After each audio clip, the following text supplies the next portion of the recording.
పల్నాడు జిల్లా పిడుగురాళ్లలో ఉద్రిక్తత నెలకొంది. కొండవీటిరెడ్డి వెల్ఫేర్ ఏర్పాటు చేసినటువంటి వన సమారాధన ఫ్లెక్సీలను తొలగించారు మున్సిపల్ సిబ్బంది. ఈ సమయంలో రెడ్డి వెల్ఫేర్ సభ్యులు సిబ్బంది మధ్య వాగ్వాదం చోటు చేసుకుంది. కక్షపూరితంగా వాటిని తొలగించారని రెడ్డి వెల్ఫేర్ సభ్యులు ఆగ్రహం వ్యక్తం చేశారు. టీడీపీ ఆదేశాలతోనే ఇదంతా కూడా చేస్తున్నారని మండిపడ్డారు. ఈ క్రమంలోనే అక్కడ ఉద్రిక్తత కూడా ఏర్పడింది.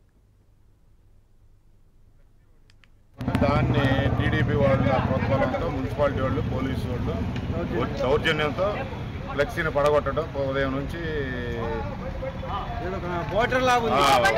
నుంచి దౌర్జన్యంగా పోలీసు సపోర్ట్తో కేసులు పెడతామని బెదిరిస్తాం. బ్యానర్ కట్టడానికి లేదు. జగన్ ఫుడ్ వేయకూడదు, మహేష్ రెడ్డి గారి ఫుడ్ వేయకూడదు. అసలు రెడ్లు మాటికి ఏరియాలో కనుక్కోవాలి.